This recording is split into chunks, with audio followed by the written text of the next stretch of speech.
भाजपा के सैकड़ों कार्यकर्ता नेताओं के साथ कश्मीर फाइल्स मूवी देखने यहाँ पर पहुँचे और उन्होंने यहाँ पर वो मूवी देखी। हमारे साथ भाजपा के प्रदेश अध्यक्ष डॉक्टर सतीश पूनिया है। पूनिया साहब को बताएंगे मूवी द कश्मीर फाइल्स आपने देखी, क्या आपके हिसाब से उसको निकल कर आया? जो सुनते थे, जो लोग बताते थे, उससे भी कहीं आगे सच्चाई को सार्थक रूप से चित्रित करती फिल्म दिखती है। क्योंकि 90 के दशक में जब कश्मीरी पंडितों का पलायन हुआ तो बहुत सारे लोग जयपुर में भी आए थे। लाखों लोग अपने ही देश में रिफ्यूजी की तरह हैं, अभी भी मौजूद हैं और उनके मुख से भी बहुत बातें सुनी थी और सुनाई जाती हैं। जो देखा वो विभत्स भी था, हृदय विदारक भी था, क्योंकि ज्ञान के केंद्र में जहाँ कलण से लेकर कालिदास तक ऋषि कश्यप की उस तपोभूमि पर, शंकराचार्य की कर्मस्थली पर जिस तरीके का दृश्य उत्पन्न हुआ और जहाँ मुझे लगता है कि सियासत से भी आगे यदि बात की जाए तो हिंदू मानवाधिकारों के लिए पूरे विश्व का एक ऐसा दृश्य है जिसकी कोई बात नहीं करता है। मुझे लगता है कि इस फिल्म में सच्चाई की हकीकत वो सारी चीज़ें हैं जो न्याय मांगती हैं। सतीश जी, कहा यह जा रहा है कि भाजपा इसको लेकर राजनीति कर रही है। केंद्र में 7 साल से ज़्यादा समय हो गया है। 2014 में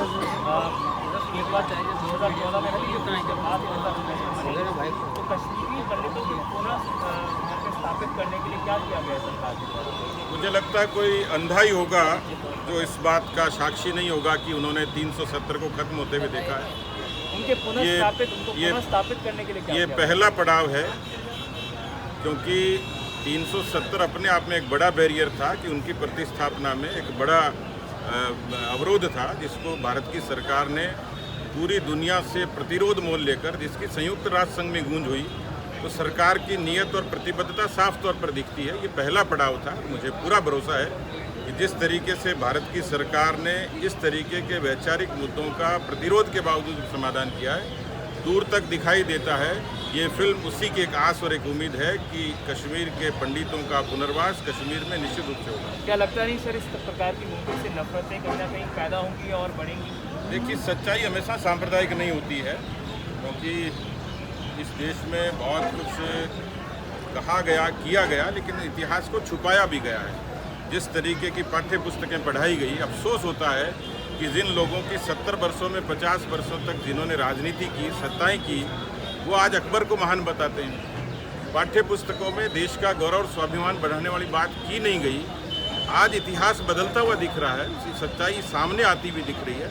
इसलिए उनको लगता है कि इस देश में ऐसे तथाकथित बुद्धिजीवी हैं जो इस तरीके के सवालों पर, जहां हिंदू मानवाधिकार की बात आती है, उनको सांप्रदायिक लगती है, उसमें कहीं विद्वेष लगता है, कहीं विभेद लगता है। सतीश जी, जब ये सारा कश्मीरी पंडितों का वहाँ से एक्सोडस की बात सामने आई 1990 में, बार बार ये कहा जा रहा था कि तब केंद्र सरकार ने साथ नहीं दिया वहाँ के लोगों को, और तब केंद्र सरकार वीपी सिंह प्रधानमंत्री थे, जिसको बाहर से भाजपा समर्थन दे रही थी। तो अगर भाजपा का इतना ही विरोध था तो तब क्यों नहीं समर्थन वापस ले लिया?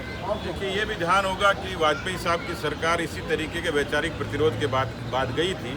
इस देश में जो दृढ़ता थी, वाजपेयी जी ने परमाणु परीक्षण से भी दिखाई है। सेना को जिस तरीके से ताकत दी थी, आज यदि कश्मीर से सेना विड्रॉ होती तो कश्मीर की ये दशा नहीं होती, ये हालात नहीं होते। सेना की ताकत ने कश्मीर को बांधे रखा है। इसलिए मुझे लगता है कि इतिहास से और आगे चलने की आवश्यकता है। मोदी जी की सरकार ने जो प्रतिबद्धता दिखाई है, मैं तो इतना ही कह सकता हूं कि इस फिल्म ने केवल सांप्रदायिक न चश्मे से देखने की जरूरत नहीं, इसको सार्थकता और हकीकत से देखने की आवश्यकता है। पर मीलों दूर तक दिखाई देता है कि जिस तरीके की मोदी सरकार की प्रतिबद्धता है, एक दिन वहाँ कश्मीर पंडितों की पुनर्वापसी होगी। एक आखिरी सवाल सतीश जी, कहा जा रहा है कि एक सच गुजरात का भी है। 2002 में जिस प्रकार से दंगे वहाँ पर हुए, क्या लगता है कि द गुजरात फाइल्स जैसी मूवी भी बननी चाहिए ताकि वहाँ का सच लोगों के सामने आए? नहीं, वहाँ का, क्योंकि इस देश में एक तरफा ही सच बताया गया है। मैं जो बात कर रहा हूँ उसको गौर से सुनिए, उस पर मैं जोर दे रहा हूँ कि जो मानवाधिकार हैं वो किसी एक कौम के नहीं होते। इस देश के बहुसंख्यकों के खिलाफ भी इस तरीके की बातें हुई हैं। गोधरा में भी जो लोग पीड़ित हुए थे, जो कार सेवक जला दिए गए थे ट्रेन के अंदर, वो भी इस बात के साक्षी दिखती है ना सारी चीज़ें। तो केवल एक तरफा नहीं, इसको निरपेक्ष तरीके से देखने की बात है, सोचने की बात है। साफ तौर पर आज भाजपा ने यहाँ पर अपने सैकड़ों कार्यकर्ताओं कश्मीर हमारा है, जो कश्मीर हमारा है वो सारा का सारा है। प्रदेश के नेता जो कि इस नीति के जरिए कहीं ना कहीं लोगों को सोच रहे हैं कि उनके बीच पहुंच सकते हैं अपनी आवाज़ को लेकर, अपनी राजनीति को लेकर। कैमरा पर्सन निखिल शर्मा के साथ देवेंद्र महावर, जयपुर, आज तक।